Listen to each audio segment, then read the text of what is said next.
So, welcome back to virtual SCLL, and we are going to get started right away with our read aloud. Hey everyone, I'm going to read one of my favorite books. It's called Winnie the Witch, and I want to see if you identify with this. It's by Corky Paul and Valerie Thomas.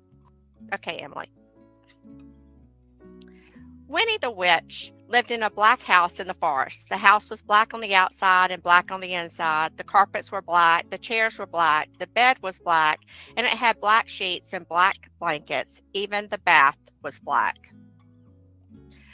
Winnie lived in her black house with her cat Wilbur. He was black too, and that is how the trouble began. When Wilbur sat on a chair with his eyes open, Winnie could see him. She could see his eyes anyway. But when Wilbur closed his eyes and went to sleep, Winnie couldn't see him at all, so she sat on him. When Wilbur sat on the carpet with his eyes open, Winnie could see him. She could see his eyes anyway. But when Wilbur closed his eyes and went to sleep, Winnie couldn't see him at all, so she tripped over him. One day, after a particularly nasty fall, Winnie decided something had to be done. She picked up her magic wand, waved it once, and abracadabra, Wilbur was a black cat. No longer, he was bright green. Now, when Wilbur slept on a chair, Winnie could see him. When Wilbur slept on the floor, Winnie could see him. And she could see him when he slept on the bed. But Wilbur was not allowed to sleep on the bed. So Winnie put him outside in the grass. When Wilbur sat outside in the grass, Winnie could see him, even when his eyes were wide open. Winnie came hurrying outside, tripped over Wilbur, turned 3 somersaults, and fell into a rose bush. This time, Winnie was furious. She picked up her magic wand, waved it 5 times, and abracadabra, Wilbur had a red head, a yellow body, a pink tail, blue whiskers, and 4 purple legs, but his eyes were still green. Now Winnie could see Wilbur when he sat on a chair, when he lay on the carpet, when he crawled into the grass, and even when he climbed to the top of the tallest tree. Wilbur climbed to the top of the tallest tree to hide. He looked ridiculous, and he knew it. Even the birds laughed at him. Wilbur was miserable. He stayed at the top of the tree all day and all night. Next morning, Wilbur was still up in the tree. Winnie was worried. She loved Wilbur and hated him to be miserable. Then Winnie had an idea. She waved her magic wand, and abracadabra, Wilbur was a black cat once more. He came down from the tree purring. Then Winnie waved her wand again and again and again. Now, instead of a black house, she had a yellow house with a red roof and a red door. The chairs were white with red and white cushions. The carpet was green with pink roses. The bed was blue with pink and white sheets and pink blankets. The bath was a gleaming white. And now Winnie can see Wilbur no matter where he sits. Okay, so any thoughts about that? You can put them in the chat or even open your mic. Well, I shared this book this morning because I think that one of the things that we have to remember as we're going through all of this is to keep the children in mind and to work on making sure that we change the environment and we change the circumstances and context to fit the children instead of asking children to fit the environment. And I know that that's not easy given our context, but that's what we all try to do. Okay. Thank you. Good morning, everyone. It is great to see some names, and those of you that I've not had a chance to meet yet, I look forward to getting to know you, working alongside you. Dawn, I thank you for the coordination to give me this space and some of your time. I know that time is precious, and you all got so many things of high interest and priority to you, and this can be such a productive conversation that I know this is a precious resource that you've invited me in. There's so many that, as I've gotten to know, we share some history and inside jokes. So the things that I put in the chat is because we have relationships, and those that I don't have relationships with yet, I look forward to building those alongside you. It is my privilege to share with you that the agency has done some transformational changes, and it is a unique opportunity, I believe, for South Carolina. The Office of Assessment has now been merged with the Office of Standards and Learning, and the new office name is the office, just as you see on the slide, Office of Assessment and Standards. Yesterday, Dr. Mathis explained to the instructional leaders here in Greenville some of the vision behind that. I suspect you all already know why that vision is in effect. We're looking to have a cohesive system. We're looking to have an alignment so that what our teachers are teaching and our children are learning is what we assess. It is time for South Carolina to measure our effectiveness rather than to test students on standards and teachers to be left wondering, am I teaching it right? Are my students prepared? So I have the fortunate work ahead of me to work with a team of dynamic individuals that we're going to create a cohesive and aligned system so that we can really measure the learning of our students and then report it with achievement, but it's more about learning. Thank you to all those that have gotten active in the chat. It's nice to see that there's a positive response to some, and yesterday in the room here in Greenville, there was applause of welcoming the idea of aligning these two. The offices were already collaborative and worked together, but now we're going to be interdependent so that the way we organize, and if Dawn were to tell you, I'm looking to how we're going to reorganize things within the Office of Assessment and Standards, and she has been a part of 2 team meetings with me already. Yesterday marked my 3 weeks on the job, so I'm officially into week 4 as of today. But I'm pleased that we're making progress, and I am thrilled that we are recruiting some high quality individuals to add to a team that's already so highly prepared and successful in their roles. So if you're interested in looking at some job potentials, there's a link for that. You can check into it. I'm recruiting everywhere I go because we want the best and brightest making some of these changes that are truly transformational, I believe, for South Carolina. I'm going to pause just a second to read some of your feedback so that I can see how you're feeling. Yes, thank you for that. Long overdue, Kathy, I agree with you.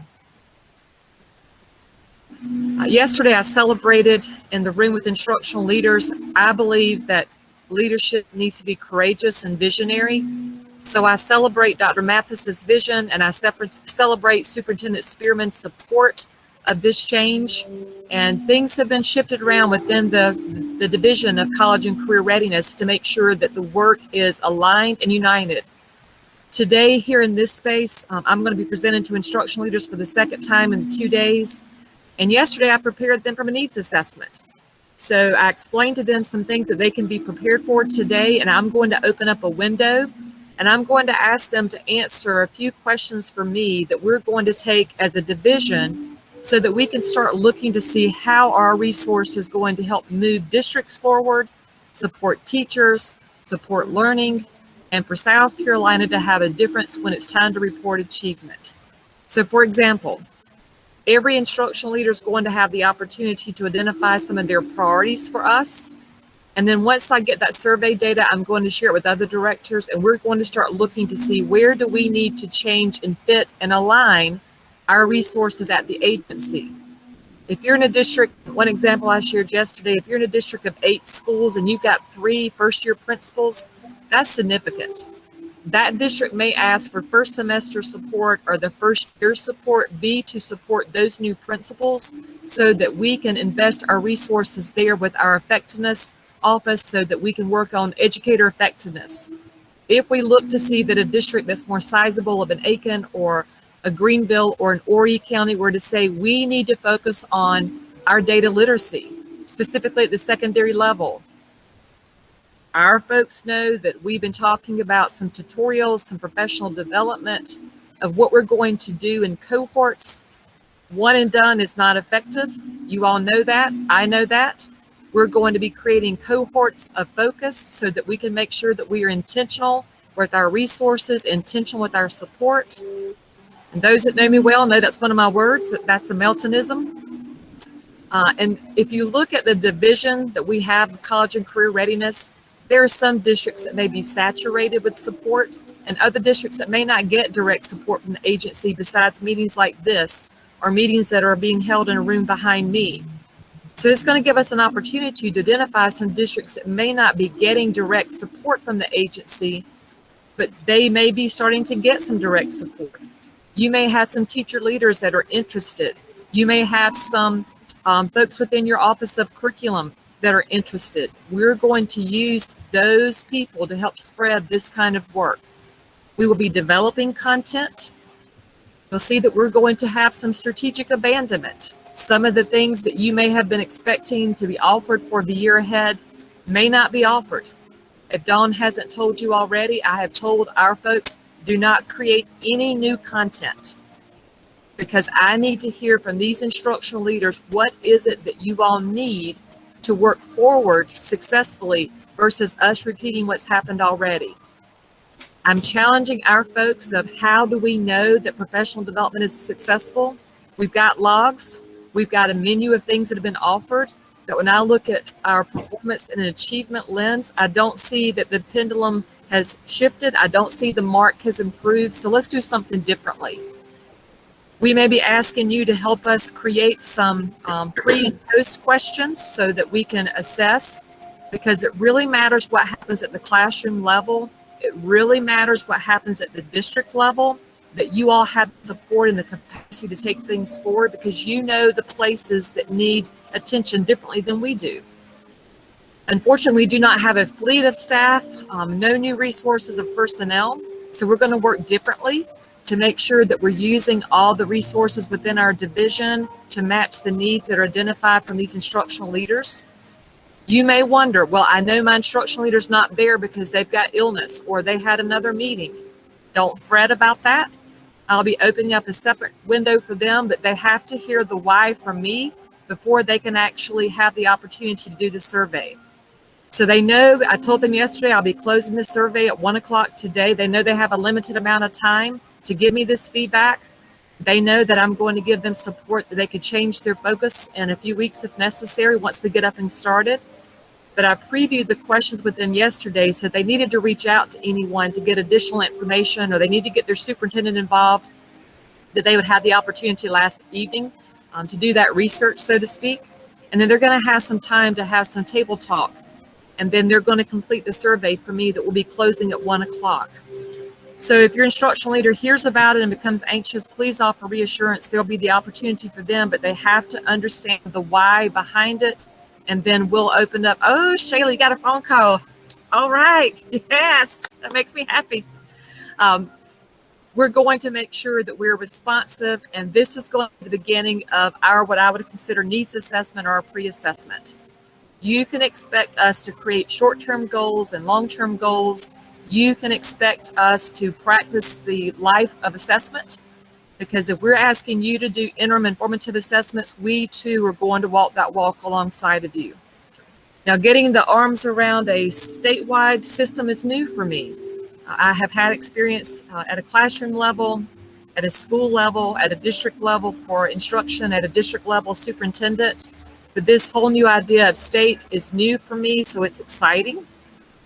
Fortunate that I have some resources in our country. I don't know how well you all know the work of Dr. Doug Reeves. If you don't know Dr. Reeves' work, I would encourage you to do some research of his. He's actually on speed dial for me, and I've had many conversations with him. And it's rewarding to see some things that we are drafting for South Carolina are things that he sees as best practice that other states aren't necessarily doing. So let's get ready for South Carolina to make some traction, to have some stories to celebrate, and to do some work differently with a focus on data, a focus on targets and goals. And hopefully your instructional leader will share with you a quote that I shared yesterday from Zig Ziglar. But in case you haven't heard that yet, I'll wait so that I don't steal that thunder. So let me pause to look at the chat just to get your feedback of that overview before I get into some things specific that you're interested with your particular responsibilities. Any feedback you have for me or anything that you would like to have for me to clarify that you'd like to put in the chat. And Emily, I don't know how much time I have. I can take way too long, so cut me off whenever you need to. You are fine right now. We welcome you coming to talk to us personally. This is a great honor. Good. I'm just going to give a little bit of time for chat, Emily, if you don't mind. That's perfect. Dr. Melton, I really appreciate how you are starting your work, and I appreciate giving our leadership time to really think through the questions and get responses and answer that. I appreciate the thoughtfulness. I am going to do a shameless plug for our high school friends. For a number of years, I felt like we have done a decent job with really thinking through early literacy, but my high school friends are feeling a little neglected. And since I get to serve 16 buildings and 200 and plus teachers in the high school, I would love for us to think about how we might best serve even our older students. Shayla, I appreciate that. And one example I shared with our division, and I'm trying to calibrate to agency language. When I was in a district, I referred to it as a department, but it's an agency, I'm told, so I'm catching myself. And Shayla, one of the examples that I gave to the division of college and career readiness is if we have a district that is already invested heavily with our early interventions for literacy with Quincy, with Dr. Moore, with her work, let's not overlook our secondary needs. So I may hear from instructional leaders today, we have a heavy emphasis with early childhood and initiatives that are happening, but we need focus on our EOCs, or we need focus on ACT performance or SAT performance. This week, I've had 3 meetings with different ACT representatives. I've had 4 meetings already with SAT resources, and the things that are out there are things that I'm embarrassed to say I did not know. And let's remember, we want to prepare our students and their families to understand that there are resources that are free, available for them, and how our teachers could use it to increase our SAT performance and our ACT performance. And then, of course, always concerned about EOC, AP, IB, all those areas of specialty. And then let's not forget our CTE performance.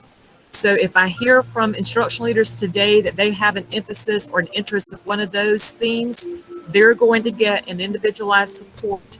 We may group some people in cohorts that have similar interest. You will see that I'm not a one-size-fits-all person. Those that know me on this call will know that about me. And if we see some things emerge of interest with themes, we're going to put that together. Even if districts don't have the same profile, we can learn from one another. And I know that there are some districts that have one person teaching some of our EOC courses, and it's personal. And as that's reported, it's not just about the performance of students, it has a teacher's name attached to it. What does that do for the retention and the morale of that particular teacher? And so I think that would really be powerful. But I'm going to ask you all to think through, if a teacher is going to participate with something that we design, what are you going to take away from them? What are you going to tell that principal? I've got a great opportunity, but I need you as a principal to take something away, because more is not going to help our teachers' morale. More is not going to help their mental well-being. So instead, it is instead of. It will be, this is the important priority for us. So because this is our one thing, let's take away some of these other things. If those from my previous experience in Lex 5 would tell you, I'm very passionate about middle level intervention.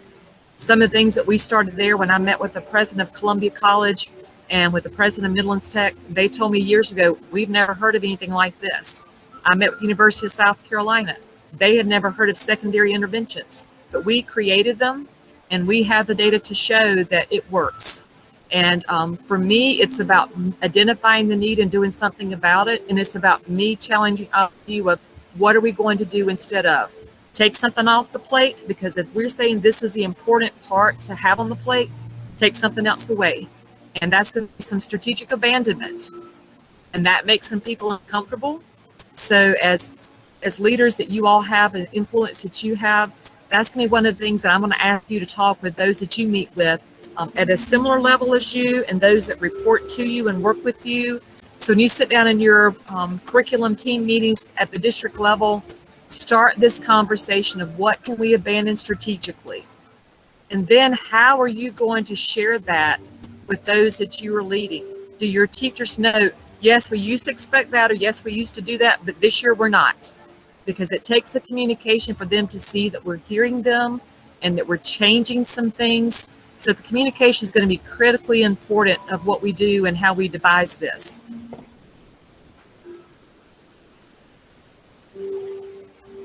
Alicia, Thank you. I thank you appreciate so that. much.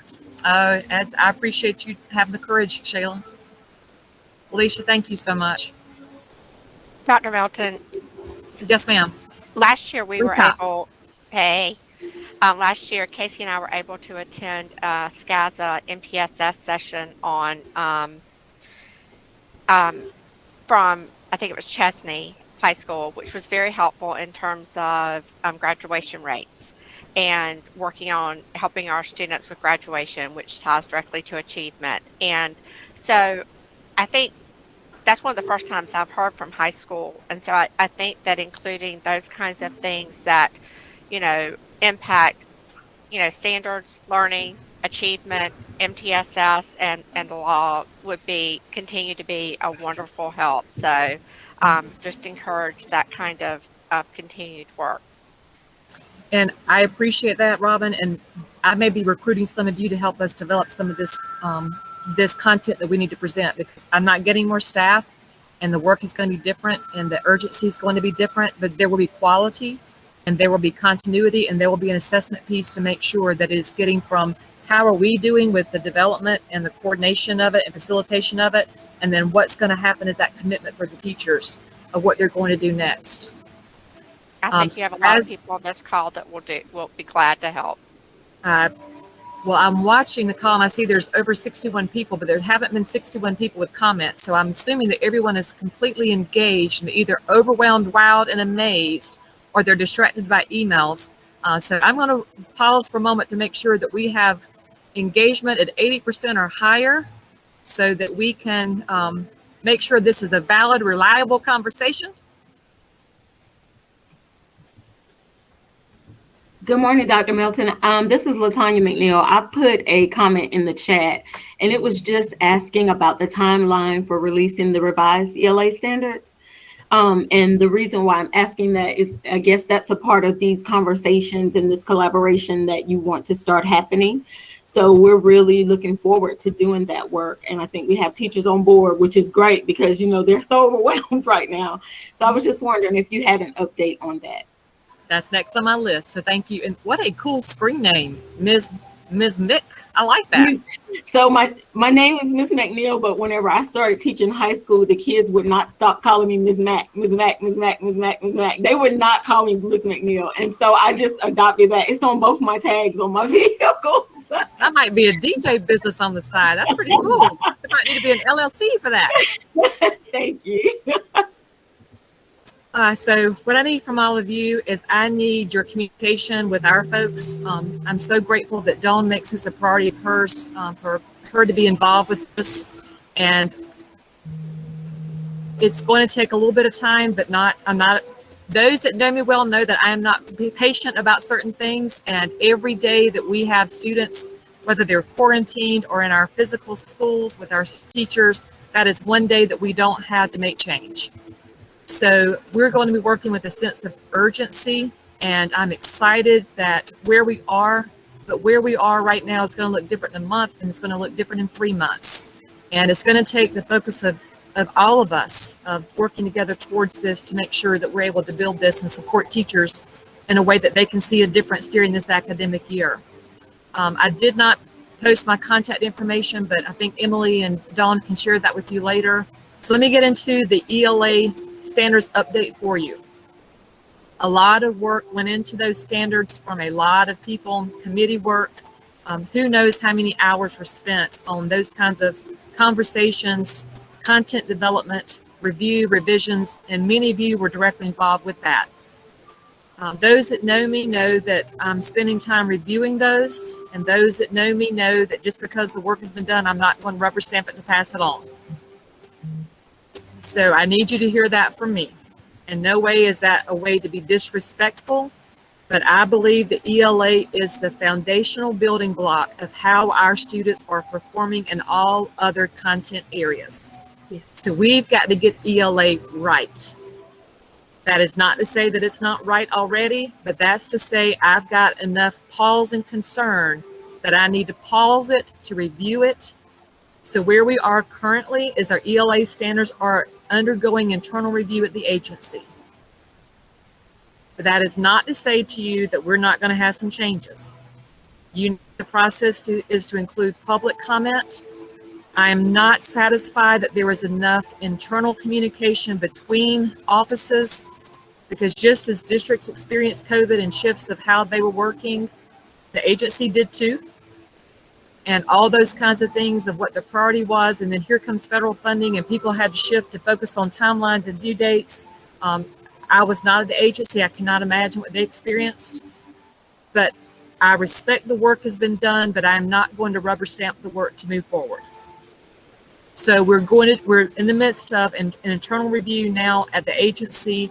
I need to make sure both Standards with Learning, that previous office, and this Office of Assessment, that we are looking together at that for assurance, so that when public review is opened up, we can be prepared for that. And I need to make sure that we have a successful public review. To say that it's out for public review is one thing, but to actually seek public engagement is another.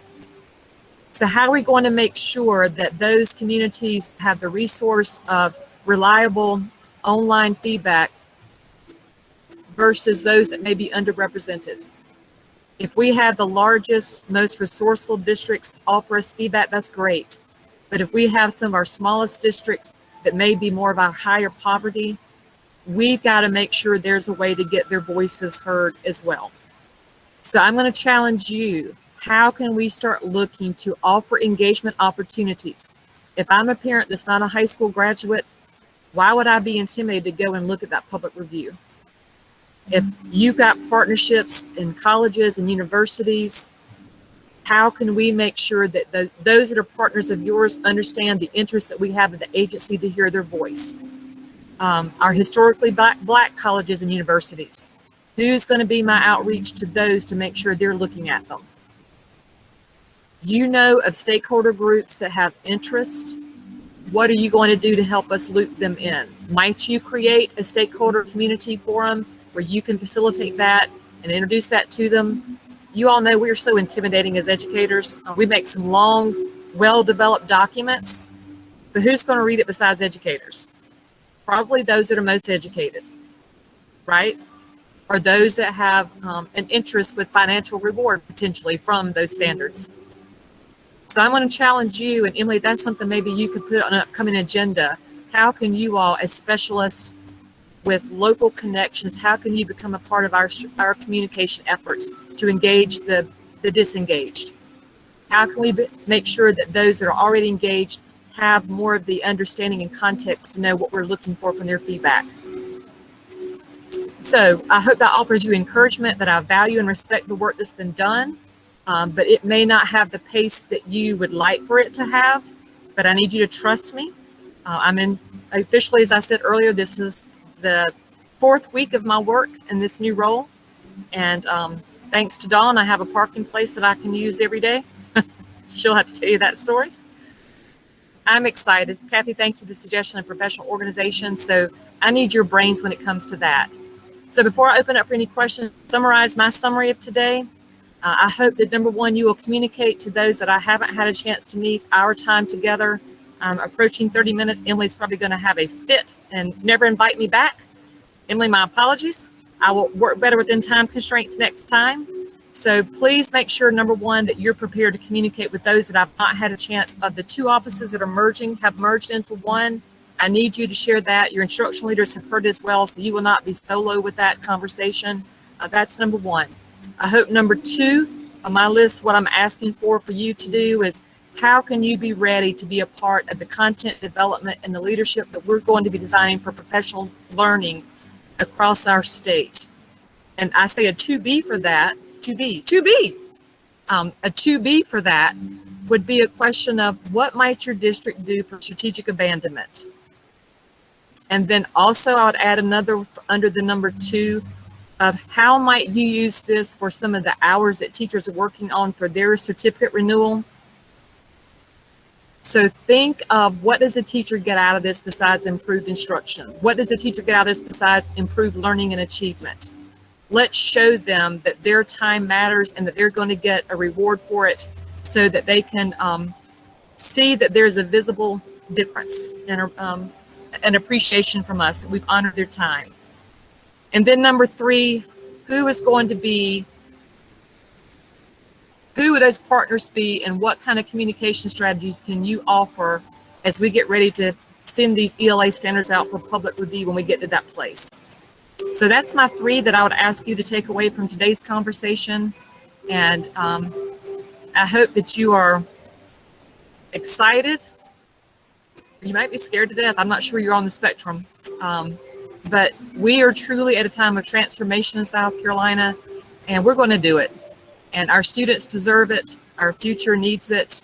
And it's time for South Carolina to take the quality leadership and the practices we have, and we're going to show that it can be done, and we're going to be the ones to do it.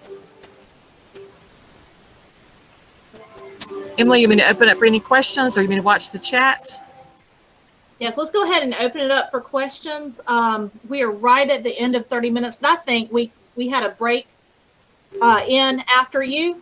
So if everybody, if you're okay with that, we can open up for 5 minutes of questions. If you need to take a break, go ahead and take a break. Do we have any questions for Dr. Melton?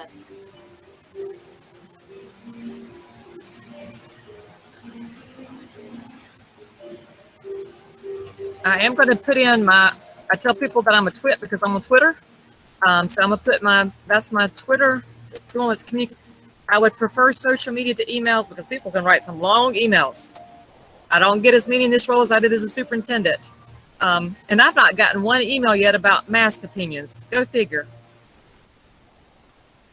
So that is my Twitter, and I'm going to also insert my Instagram. So if you want to direct message me, but I hope that we can make sure that social media wise, if you're active on social media, let's celebrate what's happening in South Carolina. Let's celebrate what's happening in our districts, because you all are doing some incredible work.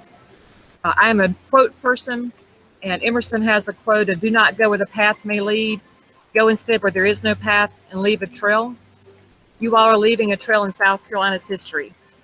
Last year was the first year in a pandemic. This is year 2. And we're leaving a trail, but let's not leave kids. Let's make sure that our teachers are with us and that we're walking this exploration together. It's an adventure, but let's do it. Introduce myself quickly. My name is Lynn Robson, and I am the sales representative for Zaner Bloser for South Carolina.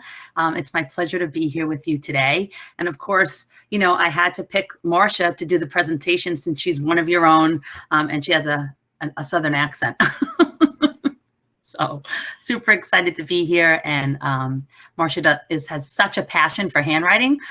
So she was the perfect person to pick, especially when it relates to early literacy.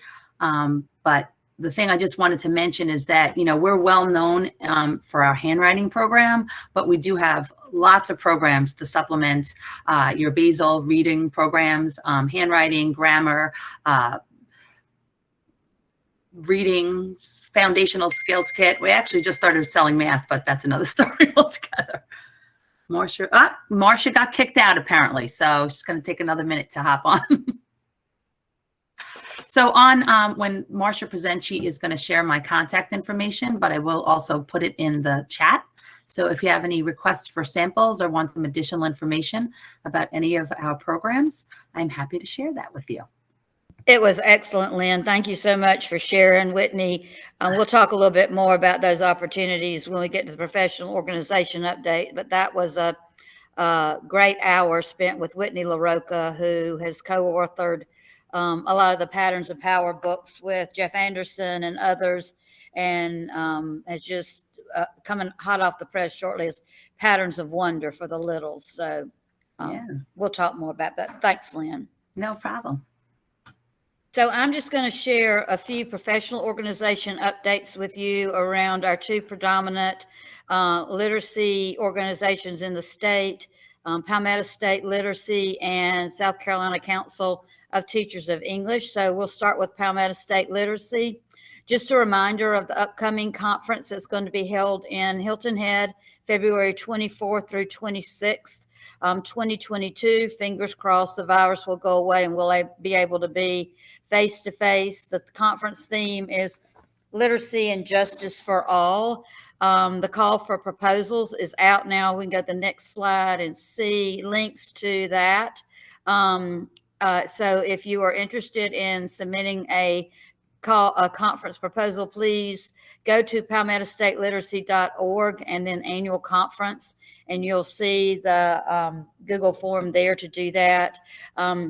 In order to be selected to present at the conference as a breakout session presenter, you must be a member of Palmetto State Literacy. And so there's the link to join Palmetto State Literacy. When you join Palmetto State Literacy, you also are a member of your local literacy council. It's a whopping $15 for membership in both. And in my opinion, it's our professional obligation to be members of our professional organizations, both at the state, local, and national level. If we'll just to kind of give you a little teaser for some of the bigger name presenters at the conference, we've got Lester Laminack and Adolph Brown as two of our keynote speakers, Dr. Donyal Dickey, Barrett Gordon, Richard Gentry, thanks to Lynn, Derek Barnes, a children's book author, Carmen Dede will be with us, Trevor Bryan, The Art of Comprehension, Paul Reynolds, who is also an author, Peter Reynolds' brother will be with us, and there more to come. So just know this is going to be a bang-up conference. Conference registration information will go out around the first part of November. So just enough about that. We can go on to the next slide. The October session that Lynn mentioned, we just had our September session with Whitney LaRocca. We will be having those basically monthly in the afternoons. Many of you participated in what we called our Saturday sessions last year during the pandemic. Since we weren't able to have a conference, we wanted to provide some sort of support for our literacy community. So this session will be focusing on incorporating disciplinary literacy and culturally sustaining pedagogies, presented by Dr. Rochelle Savitz from Clemson and Brittany Dellinger from the Citadel. This information will be coming out probably the first of next week. So use the link there to register. They're free sessions and just another opportunity for us to learn and grow as literacy professionals. And now to the next slide. South Carolina Teachers of English, SCCTE. This is just a screenshot from their webpage. None of the links on this are hot. So their conference is coming up, or the SCCTE conference is coming up January 28th and 29th at Myrtle Beach this year. So you can see there are links to conference proposals, registration, lodging, etc. So if you're interested in attending that conference, please take advantage of all this information. In order to register, consider submitting a conference proposal and such. I will mention the proposals for SCCTE are due, as you see here on this slide, November the 15th. The proposals for PSLA are due September 30th. So make note of those dates. We look forward to seeing you at the conferences and seeing your submissions for proposals at both conferences as well. I have a last slide here, just asking you if there are other professional organizations you would like to know more about. So if there are, please drop those suggestions into the chat and we'll make note of those and provide updates for you moving forward into our meetings. Okay. We had a few questions this month. The first one, will more scored TDA exemplars be available? The short answer to that is no. No TDA passages or essays will be available this school year, but we do encourage you to use some of the resources that are posted on the website, the data review and the text-dependent analysis resources for grades 3 through 5. And then our next question was, you can go to the next slide, I'm sorry. Our next question was about some comparative SC Ready results. So we have with us our psychometrician, Brandon Loudermilk. So he's going to present on some state data. Hi, all. I don't know why it's taking 2 clicks to get through here. This is my contact information. If you need to contact me about anything you're about to see, feel free. So you guys asked me a really big question to compare your districts to districts similar. And I thought that's 88 tables of comparisons. And I have at most 30 minutes. So I decided to draw the state instead. So the darker areas are higher scores. The lighter areas are lower scores. I hope that you can just kind of do what I intended and kind of eyeball this and take away the real gist of it. Keep in mind that grade 3 and grade 4, these are students who had never tested on SC Ready before. And this is for their reading performance. I don't know if the ELA performance got on there, but I thought you might be more interested in the reading than the ELA. But I can pull up ELA if that's a problem.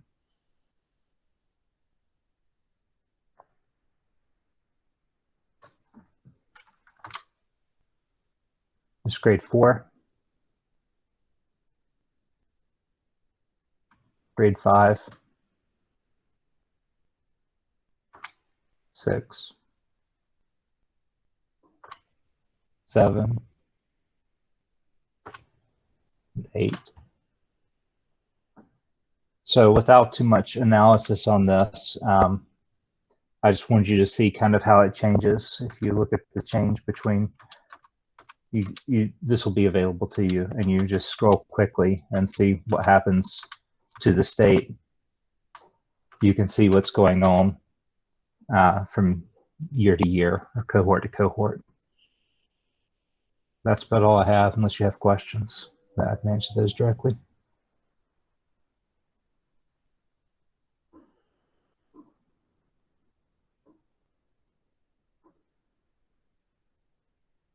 Brandon, could you give us a table to kind of indicate in the different shades of blue, maybe what the score ranges were in those different shades, perhaps? I can give you the score ranges. Sure. When I made this in SAS, these are my first maps that I've made. So they wanted to give every single shade of blue, and that became a very large key, about 88 districts, I think was the last count, or no, 79 full districts. Also keep in mind, this is Fort Jackson. I believe this is the Savannah River site. So if you're looking at these cutaways, that's why they exist.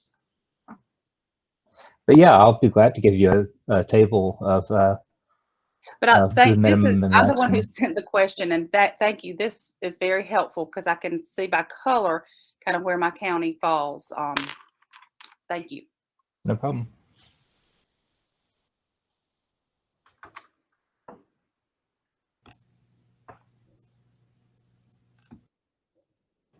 This is all of our contact information. Oh, you have a question, Shayla? Yeah, do we have a similar map for EOC? EOC is a little bit more difficult because when you're looking at EOC, do you want to look at it by grade, or do you want to look at it by subject, by district? Because once you start getting into there, you know, your ninth graders may perform very differently on English 2, who would have, these ninth graders would have taken English 1 in 8th grade, than a district that say holds English 2 until the 10th grade. And so it's less of an apples to apples comparison. That's why I like SC Ready, because you can compare grade to grade and they're getting the same exact test. But I can do it for end of course if you'd like. Yes, I appreciate that you're thinking about the different ages of students, but I really see it as a course. So I would appreciate seeing it just by the English 2 EOC, regardless Sure. of age of the student. I can get that together for you. Thank you. And then about how long do you think before we'll have like the data analysis for the assessment itself?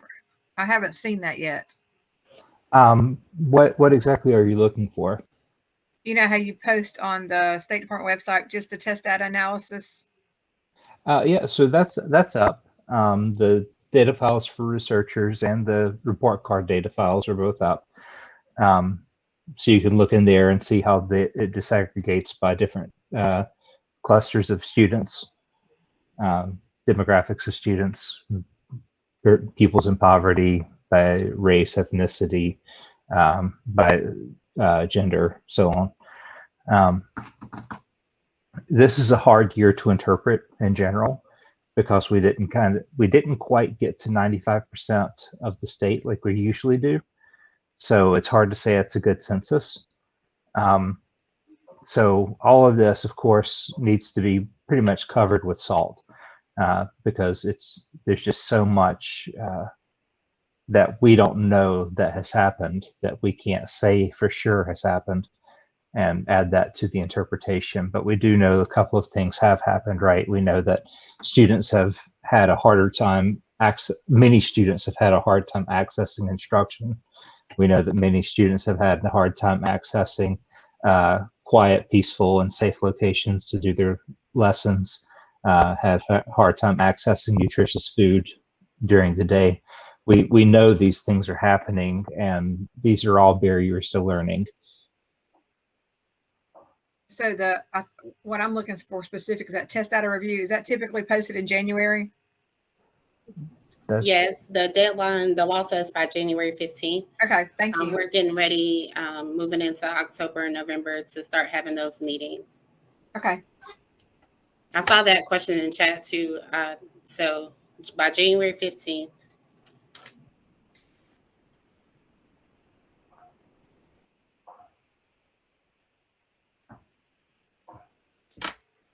And one more question. I hate to even ask it, but I'm going to. What about any analysis between paper pencil assessment versus online assessment for the ELA portion? So I do those on my own, but I don't look at the entire assessment when I do them. When we have done these types of assessments, these types of studies in the past, we called them mode diff, to see if the mode has a differential impact on each item. And we look at every item to see if mode has some kind of a predictive capacity for performance on an item. And every time we have done them, the answer is no. From the mode diff, I think what we leave out though is the TDA because of the nature of the TDA.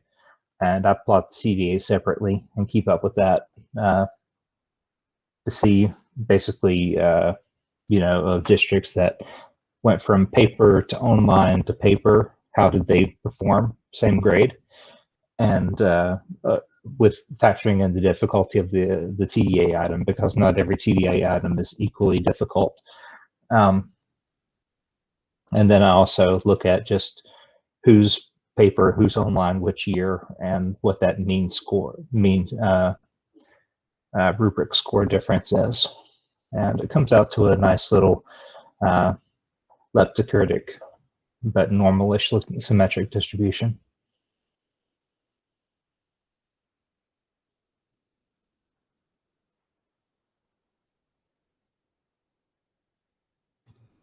Brandon, this is Emily Kempton. I have a question, just a clarifying question. Is this heat map based on just the reading portion of SC Ready or the ELA portion? This is on the reading. I have the ELA available. If you want to, if you'll bear with me for a few minutes, I can pull it up. Okay, I think our group would enjoy seeing that as well. Okay. Thank you. No problem. Were there any additional questions we didn't get to?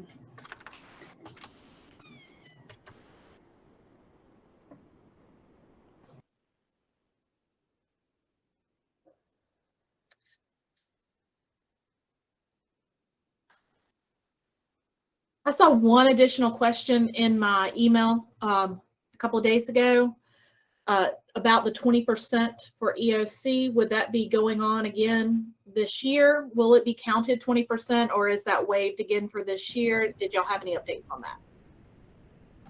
My best guess would be to look for a memo. I can take that.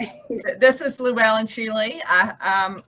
There has actually been a memo, and I can't tell you exactly what the date is, that said that the suspension of the 20% was last year for 2020. Molly had the special powers that we called it, where she could suspend lots of things, and that has since ended. So we are back to full on 20%. So the EOC will is 20% this school year. So Marquita, just thinking about the fact that we've lost, and this could be something Llewellyn also comments on, we've lost some of our testing in the social studies round, and we've heard that some of those questions may start appearing embedded within ELA. Can you speak to any of that, a timeline, a prediction, or clarification? All right, so this is about the idea of merging, the conversations about merging social studies into ELA. Okay, so where we are with that is that legislation has not, there's no legislation about that yet. And to add actual social studies content questions to ELA would just make the ELA test longer. So what we are doing to encourage social studies instruction is we do look at the social studies and the science standards when we are building passages. So the teaching of social studies and science in the lower grades does help set the context. So if you get an informational passage on SC Ready, there are passages that are aligned to, or the topics are covered in social studies and science. So it does influence it. But there are no social studies content questions on SC Ready or English 2. And right now there's no plan to do that because it would lengthen the test significantly. And I don't think anybody is interested in that.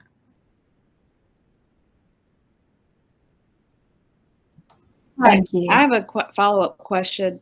For English 2 EOC, are the passages chosen based on social studies or science standards in high school, or no, because they have their own EOCs? How does that work? So, you know, Rebecca, I might let you take that one. My understanding is that we really only do that in SC Ready, because you're right, they have their own content areas. Rebecca, you can confirm that, right? Yes, you're correct. Okay, thanks.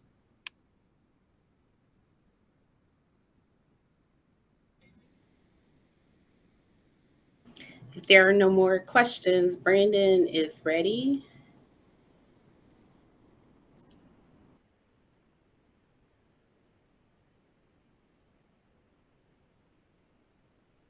And we're ready for Brandon.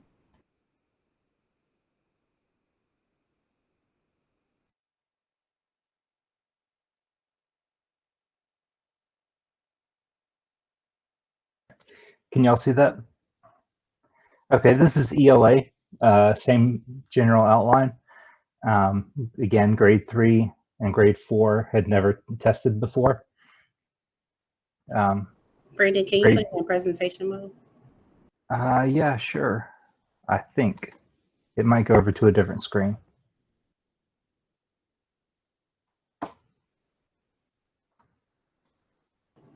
It's showing double. Yeah, gotcha. There you go. Okay. Yeah, it went in presenter mode. So one screen got 2 and one screen got 1.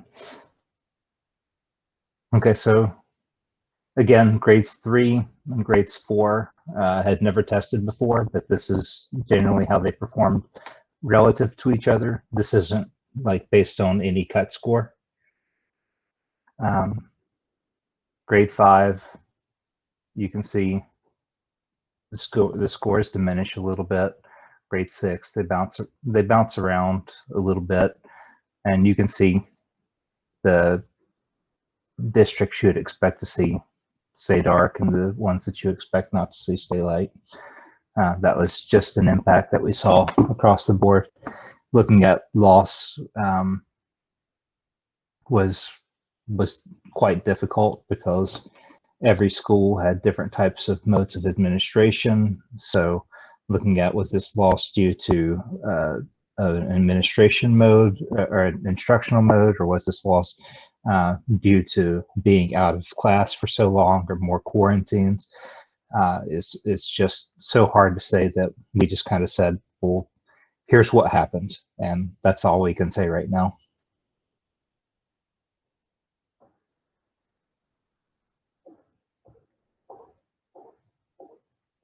Yes, Deanna, I assume that these are going to be shared with you, and I'll ship over this PowerPoint also. This is just PowerPoint I wrote out from my software.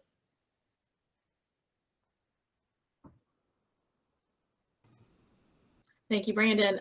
We will get those slides added to the master PowerPoint. If you just send those out to us, we'll get these. We already have the original ones you sent, but these that you just showed us, we can get those added as well. I think everybody would love to have a copy of that. Great. Are there any other questions?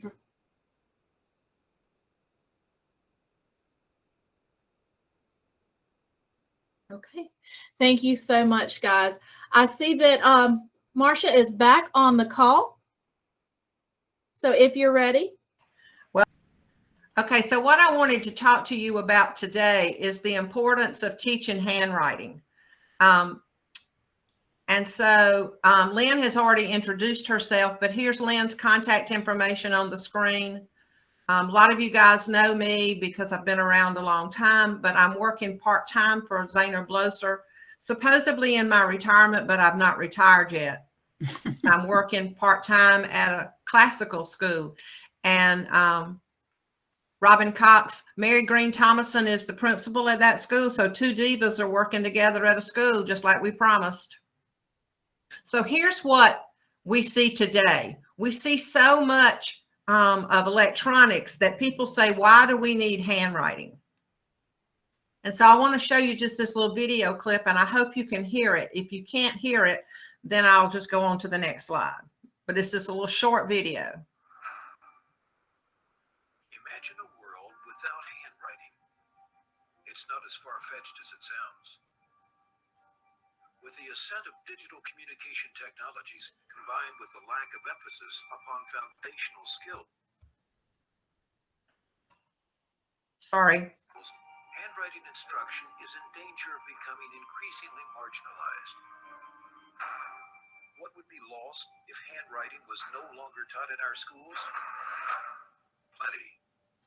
What we learned from our research is that handwriting skill not only predicted uniquely how much children wrote, but the quality. Handwriting helps the brain and it teaches children self-control. It's very important for memory and is especially important for developing fine motor skills. There's lots of research that shows that fine motor skill is very important for cognitive development in general. The printing really seems to make a difference, or maybe set up the brain for being able to eventually be able to read. A growing body of research is finding, time and time again, that handwriting instruction wires the developing brain for reading and writing success. It's a fact. Writing letters by hand, especially when learning to read, is more effective for overall literacy development than using a keyboard. A recent Florida International University study involving 1,000 Miami-Dade children found that those who demonstrated good fine motor writing skills in pre-kindergarten scored significantly higher years later in reading and in math than those students with poor or underdeveloped writing skills. Clearly, handwriting instruction is about far more than simply putting letters on paper. Properly supported and maintained, it informs reading, writing, language development, and critical thinking skills, and ultimately has a profound impact on future academic and professional success. A large part of elementary school day is spent reading and learning how to read. If you take handwriting out of that equation, then it's going to take even more time to learn how to read. I think something would be lost in the education of young children if it was totally eliminated from the schools. That doesn't mean you neglect the technology, it just means you emphasize both. So we need to overcome this mentality of it's either or. It's both and all of the above. Instead of imagining a world without handwriting, let's focus instead on providing our children today and tomorrow with a curriculum engineered to promote maximum success, a curriculum that recognizes handwriting as a foundational literacy skill. Several states have already committed to supplementing the Common Core with handwriting instruction, while pending legislation in other states would return it to the elementary curriculum. deciding to allow teachers the choice to take printing and cursive out of the educational system is, to me, really premature. I mean, it really is. There's really no research that says that that's okay. In fact, there's research that's mounting that says it's actually going to be detrimental. I think that there's definitely a place for handwriting. I think it's a skill that everyone should have. It's really about whether or not we want our children to succeed in life. Handwriting, a fundamental cornerstone for an educated, literate nation. To find out how handwriting is currently addressed in the Common Core State Standards, and to download written language production standards for handwriting and keyboarding, please visit hw21summit.com.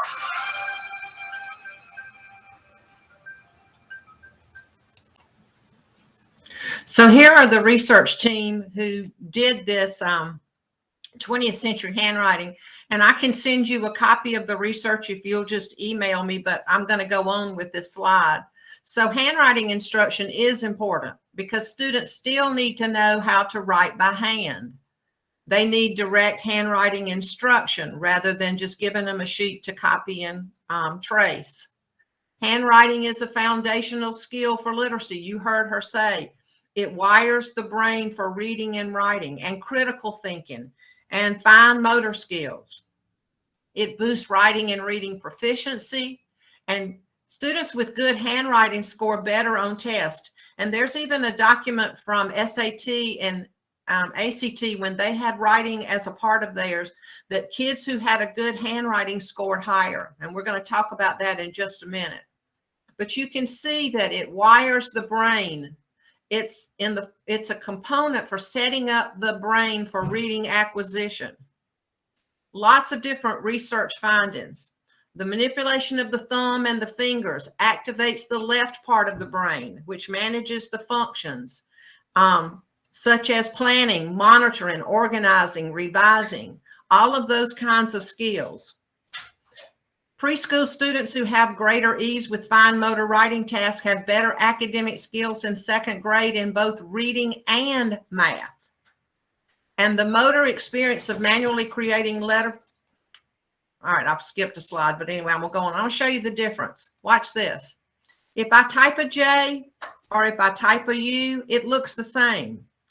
But if I write a J and I write a U, they look entirely differently. So that image is in my brain. There's something known as the writer effect, where kids are spending so much time asking these questions. But then there's also something called the reader effect, where people judge the quality of your ideas based on your handwriting. And I realize that in today's society, most people are typing, but there is still a time to write.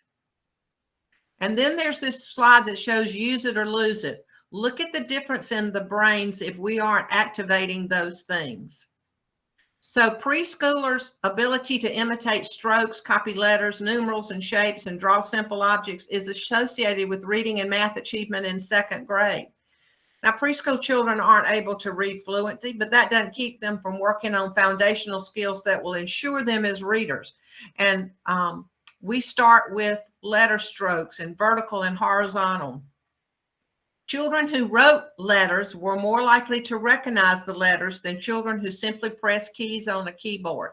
And Johns Hopkins recently has done research on adults learning a second language, and they taught Arabic to adults in a control group. One group did it on video, one group did it on keyboarding, and one group did it on writing. And those who wrote Arabic learned Arabic better. So handwriting is important in early childhood, and I want you to join me in pushing for our state to bring back in K1 handwriting. We currently pay for 2C, which is cursive, and third grade because our fifth grade standards tell us to. But I am so in hopes that our new English language arts standards will include early literacy for handwriting. So as we look at these new standards, that's something I'd like for you guys to do. And I'm saying this more as a grandmama than a person for Zaner Bloser. I'm sorry. I hate computers some days. Because I have 3 grandchildren that are going to be starting school in the next 2 years. And I want them to have the same experience that I had with handwriting and to be able to wire their little brains. And I don't want to have to do it myself on the dining room table. So what are those fine motor skills? Fine motor manipulation, graphomotor, and visual motor. And when we look at fine motor, we talk about those where they're able to pick up and release, where they're able to do little tiny things. And we have to train kids to be able to have fine motor skills. Graphomotor are pre-writing skills. And in our preschool and in our kindergarten and first grade books, we spend a lot of time teaching those pre-writing skills and learning the basic strokes for handwriting. The pull down, the slide, the circle, the slant. And you can see that at 18 months to 24 months, kids can do a vertical. By 24 to 30 months, they are able to start learning how to do horizontal lines. By 30 to 36, they can do circles. And then by 5 years, they're able to do slants. So we have to build this sequentially. You know, in the stages of early writing development, the kids start with scribbling, then they do control scribbling, then they start mocking writing, they start writing letters, and then they go to writing words. So we have so much environmental print that uses manuscript, and yet we're not teaching manuscript in our early childhood. At least the state's not funding it. And so the visual motor are associated with inhibitory control and a component of executive function. And it's important. These are skills that involve using 2 hands. And so with Zahner-Blosser handwriting, we teach one hand holds the pencil and one hand holds the paper. In its most basic form, early handwriting is an exercise of fine motor control. You heard her say it teaches self-control. Staying in between the line teaches self-control. What elementary or high school teacher doesn't want a child to have self-control? I've never met one. And fine motor activities stimulate that prefrontal cortex, that part that does self-regulation and executive function. And that's what we want our students to learn in all aspects.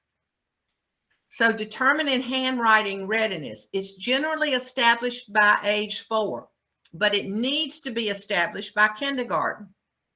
And it is a function of brain lateralization. It facilitates manual dexterity. It's facilitated by BMI activities, and ambidextery is rare. So kids are beginning to say, I know what hand I'm writing with. So fine motor develops over time. A child needs a variety of practicing more than just using brushes and scissors at an art center. It requires supervision by a parent or a teacher. It's key to handwriting. A child's repetition of specific activities help them learn the correct motions that they need. Teachers need a frame of reference as to when to consult a special needs provider. And throughout Zahner-Blosser, there is a occupational therapy piece. There is a when to call the occupational therapist. So what else do children need for handwriting readiness and writing readiness? They need gross motor skills, fine motor skills, spatial awareness, and print awareness. They also need letter recognition, and students learn letter recognition by writing them. They also learn the sound symbol relationship because you can teach them L says L while they're writing it. And then, of course, their handwriting skills. What should teachers know about legible handwriting? That it involves 3 things. It involves posture, pencil grip, and paper position. You can't give kids writing on the floor. You can't give kids writing on in their laps. They must be taught how to use the right posture, pencil grip, and paper. Now, writing can be hard work, but we don't want to increase the hard work of composition by having them figure out how to write. We want them to be able to write fluently so that that does not impede their cognitive development and their cognitive thoughts about what they want to write. How you hold your pencil is important. You see kids hold them all different kinds of ways. And then you also see them shaking their hands because they're gripping them too hard.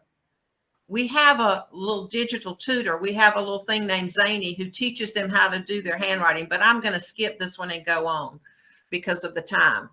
But we talk about letting kids write on vertical surfaces because it helps enforce their pencil grip and their control.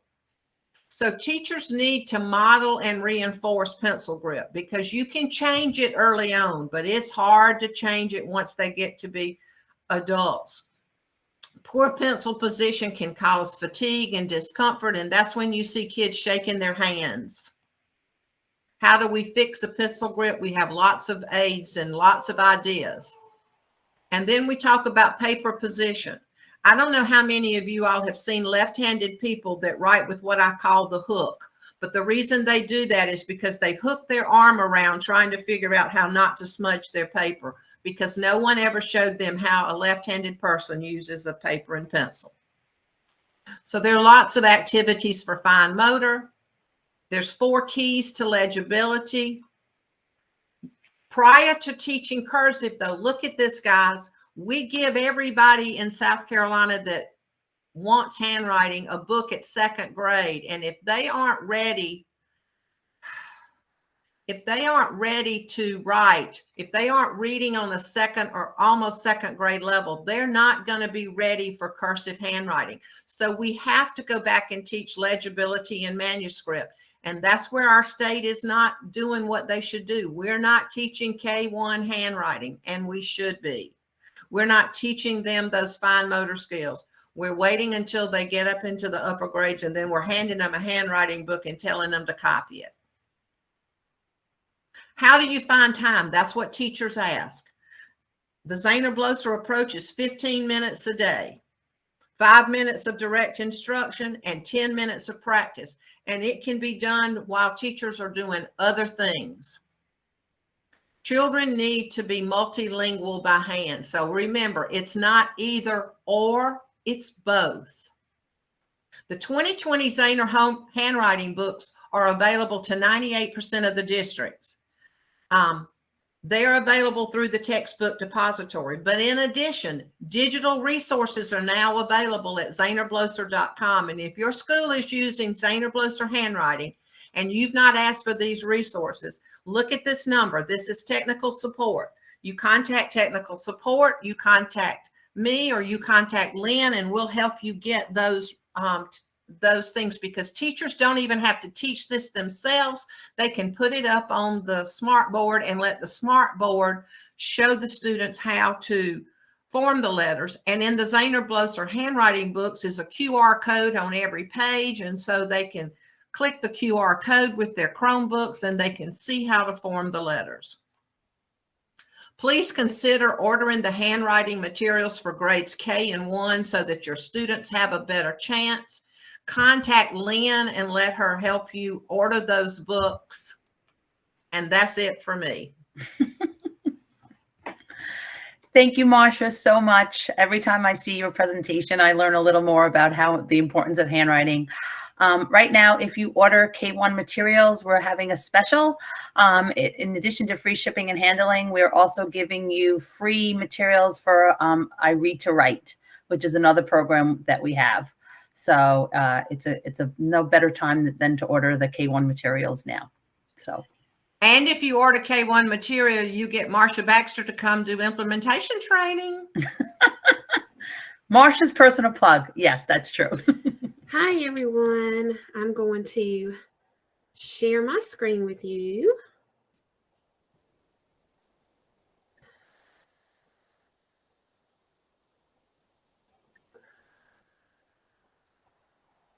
Okay.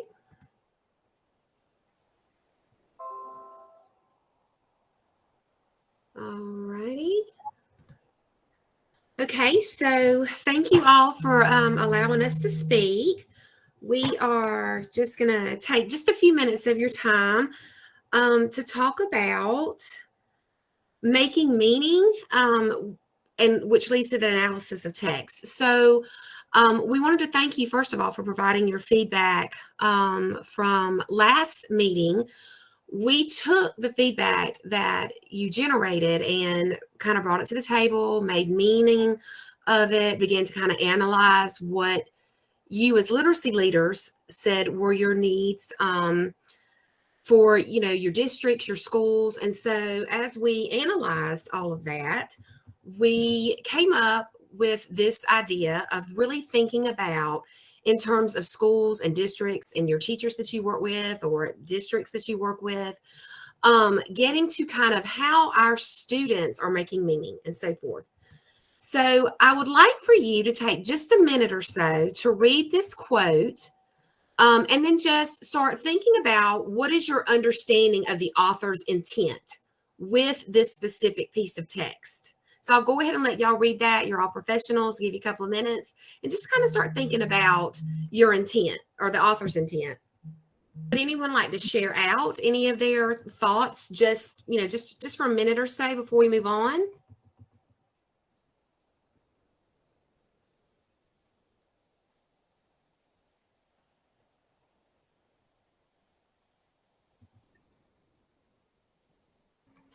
I'll share.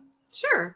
One thing that stood out is to me is the ability to imagine a place where learning occurs on a consistent basis for all students. The first part where it talks about the ability to imagine, I immediately thought about, if we can imagine it, we can vision it, we can do it. So that's a starting place. And then making sure that it's happening on a consistent basis. So bringing in differentiation to make sure that we are able to find different ways for our students to have that consistent learning take place. Okay, I like that. I like that thought. Thank you for your response. Well, I was thinking, and this might not be a popular opinion. I was thinking about, you know, in the land of TDAs, you know, we have all of these different strategies, and some of them are used pretty much to death. And so when it talks about cutting through some of the gimmicks and the fads and the acronyms, I was thinking about, you know, sometimes we have our kids use these different strategies, like the race strategy. Everybody knows that. But do the children really understand the purpose, or are they going through the motions? Do they understand the process behind it? And if not, then that could explain sometimes the results we get. Becky, I was kind of thinking similarly along that same track, is that this author begins by setting our mindset toward the learner and not toward the product. And so I think we're becoming so desperate to get the right score or have kids perform in such a way that we forget first about our learner, and second, we forget about who we want that learner to be. So I thought that those first two lines really hit me kind of as a major punch of, yeah, we're too product driven and we're too process driven. We need to get back to the person driven first.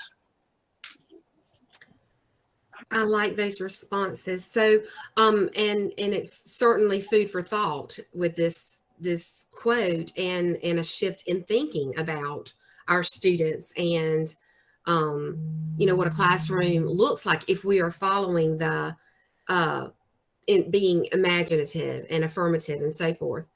So what we would like you to do is kind of think about this from an inquiry standpoint. So you've made some meaning of this quote, and made some connections to it.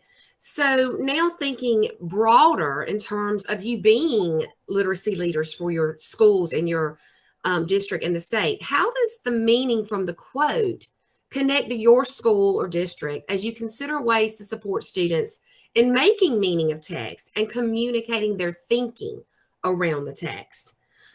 So the way that we would like to collect your feedback today is just to have you drop your comments in the chat box. And we're going to gather those comments after the meeting today so that we can, of course, bring it back, and it then helps us to make meaning and analyze how we can better support you as state literacy leaders. So just take a few minutes, think about your thinking, you may want some of those, who spoke, you may want to put those same things in the chat, but just take a few minutes to drop your thoughts and comments in the chat about the connections. We want to thank you for just taking the time to provide this feedback, because as we gather it, it really helps us to be intentional about customizing and working with you to make sure that we have supported you in your needs and the things that you feel like are going to support your students and your school and your district in the best possible way. So next steps and feedback, we're going to gather the comments left in the chat box, and then we're going to personalize again our support for you. Before we leave, we did want to draw your attention to asynchronous professional learning opportunities. We just wanted to remind you and the districts and schools that you support that these are professional learning opportunities that are currently still open. They will be open throughout the remainder of the year, so it's not too late for teachers to jump in. If they have a topic that they see that they really feel would benefit them, they are welcome to join. And then you just see, of course, who the education associate contact is, the topics, and who would be, thinking partners for them. So we just thank you for allowing us to partner with you as we work together for the students and teachers of South Carolina. Does anybody have any questions?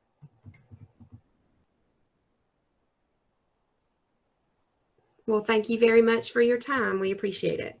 All right, great. Well, happy Friday, everybody. It's wonderful to see you all, and I appreciate y'all having me. And I won't take terribly long, but I will be happy to answer any questions that that I don't cover, okay? And you all, most of you know all of this stuff already, but in case there's some new folks out there that some of this is new to, I'm going to say some things that the rest of you have already heard, okay? The summer reading camp, of course, you all know the Power School data was supposed to be in September the 3rd. The expenditure reports are not due until October the 1st, so there's still a little bit of time for that. So I did get a question about 3rd grade retention not long ago, and of course, it's still not waived. It wasn't waived last year, that retention clause. So I don't anticipate it's going to be waived this year. Just reminders to notify parents during the second 9 weeks if the kids are not performing at grade level proficiency. And then third 9 weeks would be when you start having those parent conferences. And just remember have a good solid lap for those good cause exemptions. And I will send a link to the that retention guidance document. Okay.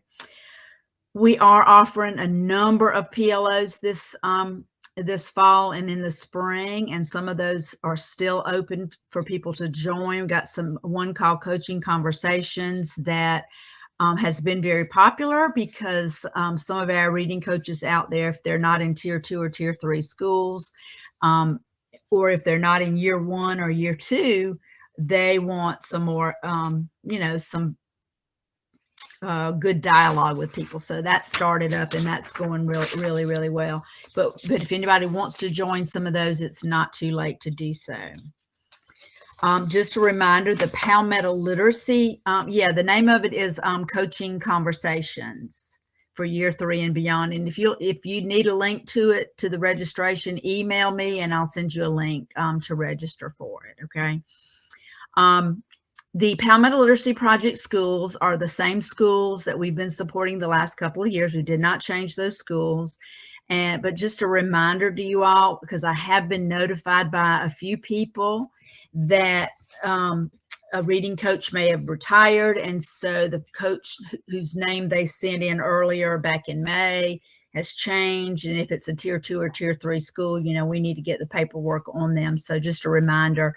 And if you need me to resend those to you so you can get them to the principals, I'll be happy to do that.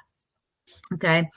The reading plans are due October 15th as they were last year, and the process is going to be the same as it was last year. And we have those form stack links for you. And I know that I've gotten some emails from some districts that are asking me for last year's plan, and if they did not put it in the form stack, it may be difficult to find, but I have found some of them like in the strategic renewal site. So just tell them, let me know, and I'll do my best to find their old plans that they may have turned in last year. All right, Laura, you've got your hand up. You have a question now, or you want to? I was just going to ask if you knew if you were going to be adding any Palmetto Literacy Project schools based on this year's scores. We will not be adding any new ones based on this year's score. This is probably not the best year to, to make those decisions. Because of the pandemic, you all know it's been very challenging. And if we did that, we'd probably have many, many, many more schools. So no, we're not. It's going to stay the same. Yes, Emily? I was just going to have a follow-up question to that. When do you think, or when do y'all estimate that the schools on Palmetto Literacy Project would be able to come off? I know like ASI, TSI is a 3-year cycle. Is there any guidance on that? Not at this time. Not at this time. And that would come from someone above my pay grade too. So just saying. Okay. I think we told y'all the last time that there are some MTSS numeracy screener recommendations out there now. And I know you all are not math, but you talk to folks in your district that are, but there is a list out there now if your district is choosing to use those numeracy screeners. And also the MTSS updates, same as last year, that data is going to be due at the end of the year. So there's no major changes to that reporting. And when I send you the PowerPoint, you will find a link to some of that data if you need it. The early learning side of our office, of course, has expanded CERDEPT into, I think she said yesterday, 142 new classrooms. So it's a wonderful expansion, and we're very, very excited about that. So, and there are no DSS regulations this year. The current proviso, which is a huge sigh of relief. I know when I was in your shoes, that was like, yeah, that's a huge deal. Also, in the PowerPoint that I'm going to send you is a copy of the Early Childhood Advisory Council's 5-year strategic plan. And they're asking for some comments. And so there'll be a link to provide any comments, and you'll be able to have a copy of the draft plan. And just a reminder from our early learning side also that Palmetto Pre-K portal is there. It's a one-stop shop for finding free materials for pre-K, and you can search based on your zip code, and there's a lot of great information there.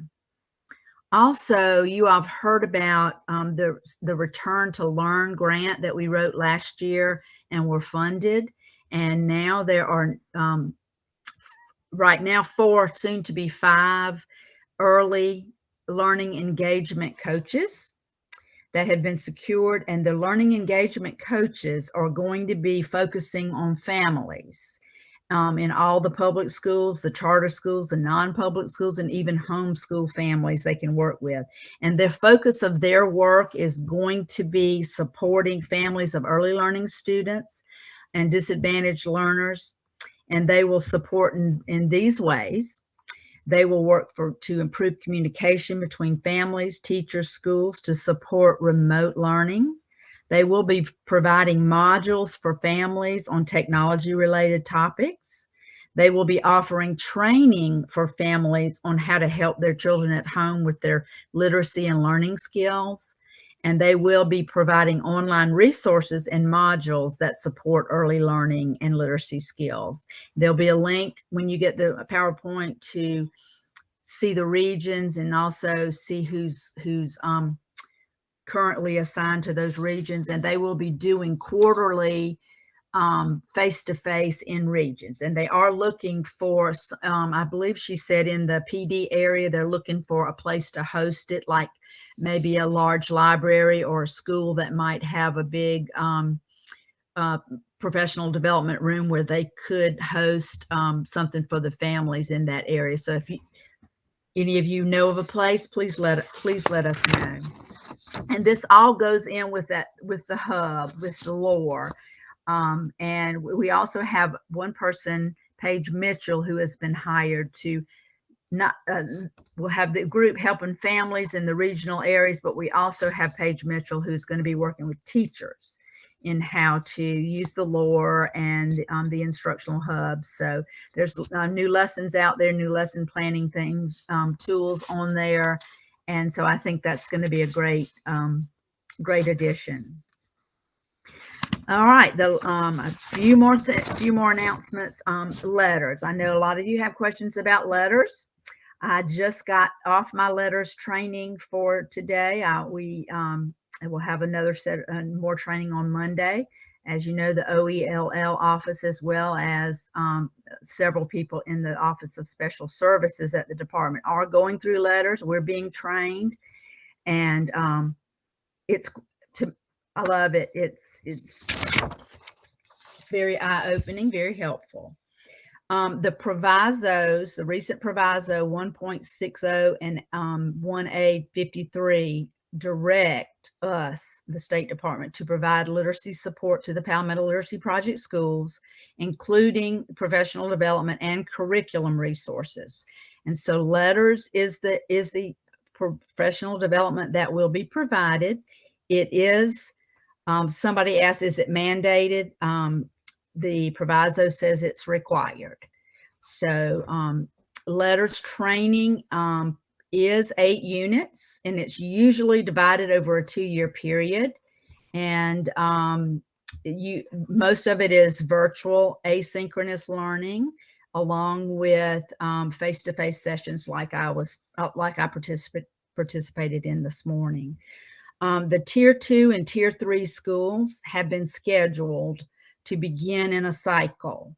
And if you, we have had a few that have said that they wanted to swap cycles for one reason or another. And we're trying to keep them even as much as possible, because this is going to equate to about 5,500 teachers in these 3 cycles. So, but you know, if you have a strong need and you want to try to switch cycles, then that might be workable with you would need to talk to Mackenzie Castile, who is managing that for letters.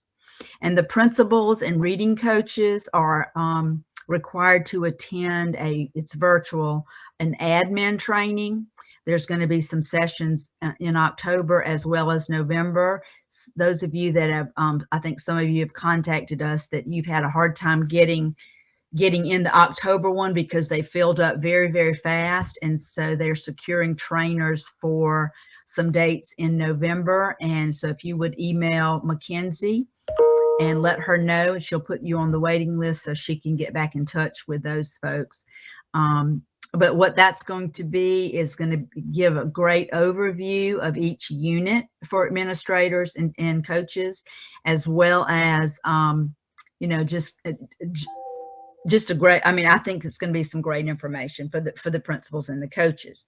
And some of you asked if we're not doing it until January of 22 or August of 22, do we have to do the admin training now? And the answer is, I think it would be a fabulous idea, because I'll just give you an example. There's a school in Aiken who had requested to do letters. They're not a Tier 2 or Tier 3 school. The principal last year really, really dug down and did some research and just found this is what they wanted to do. So he spent all year last year laying groundwork and sharing things with their teachers and involving teachers in focus groups to discuss things. And so they had a phenomenal beginning to their letters training a few weeks ago. And it was really because he had taken the time to really lay the groundwork and front load his teachers a good bit. So it would be great. And you know, they do need to go ahead and do it now so that they can know what's, you know, what's coming. Just, I know you know this already, but letters is not a program. It's not a program that you're going to learn about to implement in your school. What it is training for teachers to sharpen their tools and add to their toolboxes.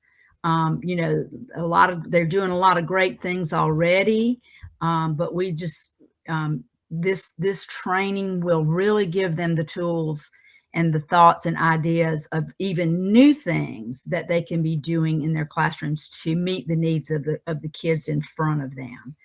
So,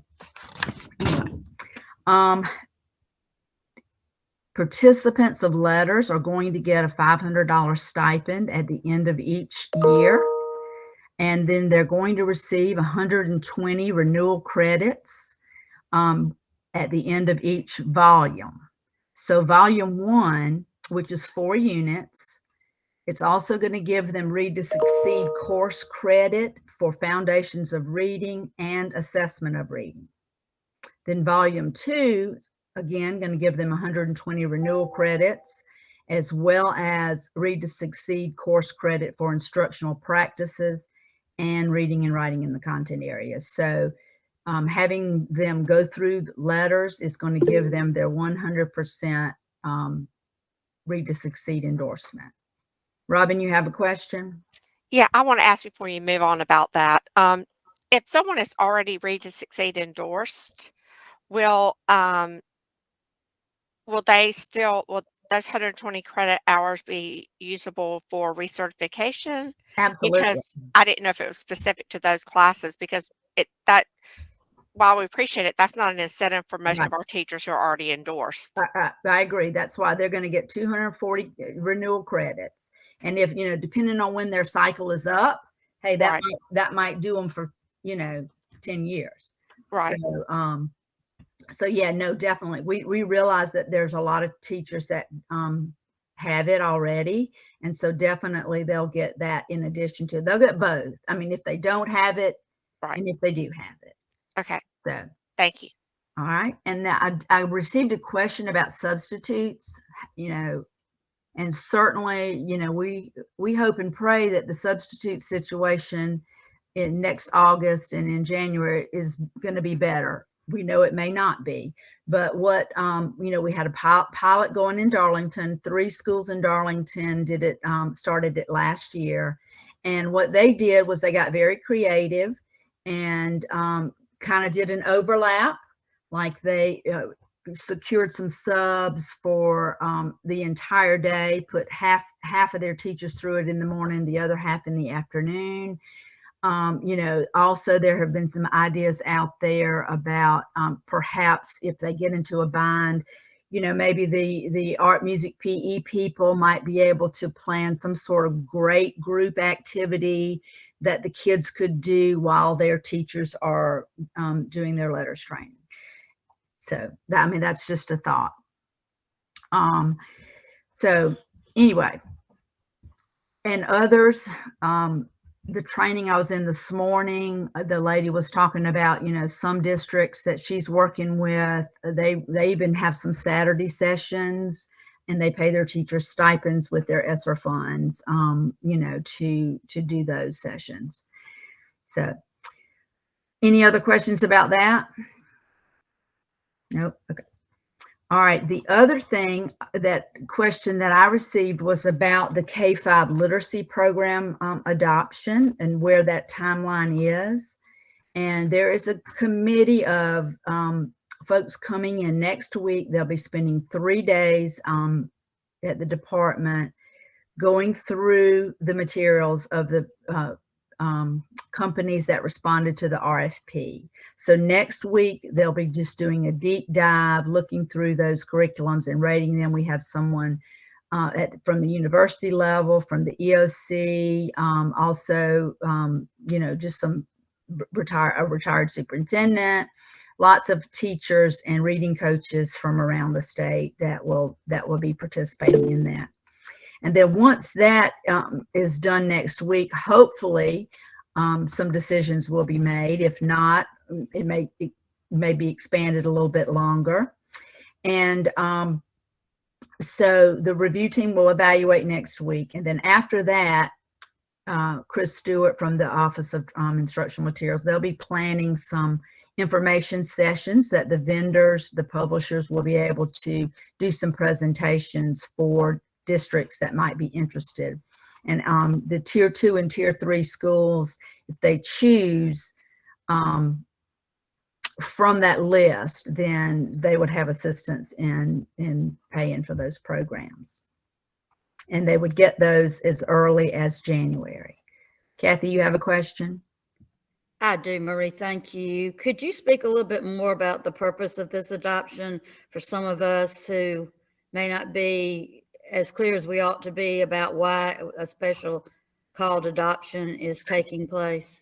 I should have started off saying that those same provisos that are bringing us letters are the same provisos that are, it was two parts. It was for professional development, and the other half of that was curriculum resources. So this is providing curriculum resources around the science of reading.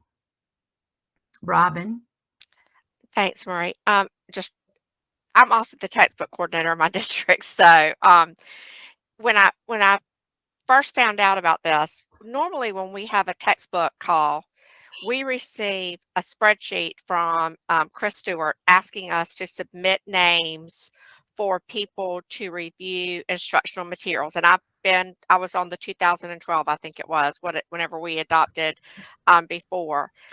We didn't get that this year, and so this is only supplemental. This is not our textbook adoption. Is that correct? That's correct. This is not the official textbook adoption. That would be in 2022. Once the standards are completed, the Office of Standards and Learning completes the new ELA standards, then those have to be sent to the publishers, and then they'll do their RFPs then. And so this is really in like the interim adoption. Okay, and this is an optional. Even if you're a priority 2 or 3, you're not required to order something or use something, or that is a requirement. It's not a requirement at this time because we understand that there's some that have already chosen something, have already purchased something. Right. We've already, like in our district, we've already started some things to try to improve. And we have Dr. Spinell word study that we've just started implementing. And so, our teachers are already overwhelmed. And what we don't need to do is just been a little bit concerned about, thank you for clarifying that, because I don't want, the last thing I need to be is the person that says we're going to do one more thing when they can't even get substitutes. So I totally agree. The PLP schools will be able to select if they want. And some of them, like I said, some of them have already purchased some things with their ESSER funds. And so we're not going to tell you have to take one of these, but it will be recommended and available. Thank you for clarifying that. I appreciate it so much. Any other questions? Ms. Gibbons, would you tell me one more time what the name of that supplemental adoption is? I missed that. Well, it's just called the K-5 Literacy Curriculum Review. Okay, thank you.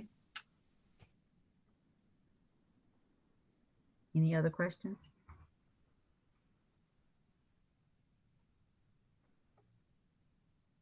Okay.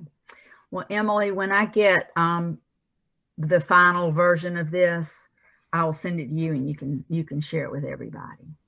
Okay. No other questions for me? Y'all are being nice to me. I appreciate that. Thank you, Marie. Thank you so much.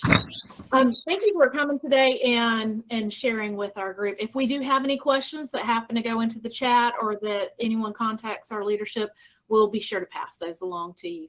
Okay. Thank you so much. I appreciate it. Y'all have a wonderful rest of your Friday and a great weekend. The weather is wonderful out there today. It feels fabulous, and that's a nice change. So anyway, thank y'all. Thank you so much. All right, everyone, this brings us to the close of our meeting. I'm dropping in the agenda with the meeting notes again for you guys. So you can click on that. The meeting notes are live right now, so you can see that we've been adding those to the agenda. And the next thing that I'm going to drop in for you, if you haven't already done so, is to click that next link and sign in to the meeting today. And this link will be hot for the rest of the day, but at the end of the day, at the end of the workday, it will close until the next meeting that we have. To make sure you whitelist our email address so that it will go to your inbox instead of to your spam, but you might have to whitelist it several times. I know I've been having to do that myself. I have to keep whitelisting things so that it comes back to me instead of my spam. But if you don't hear from us in a couple of weeks for a registration for October, make sure you reach out, and you can reach out through the website. You can reach out to anybody on the board, and you can reach out through the email and say, hey, I haven't received anything. Just want to make sure you got my correct email. All right, I'm going to go ahead and stop the recording. Thank you guys for joining, and we hope to see you again soon.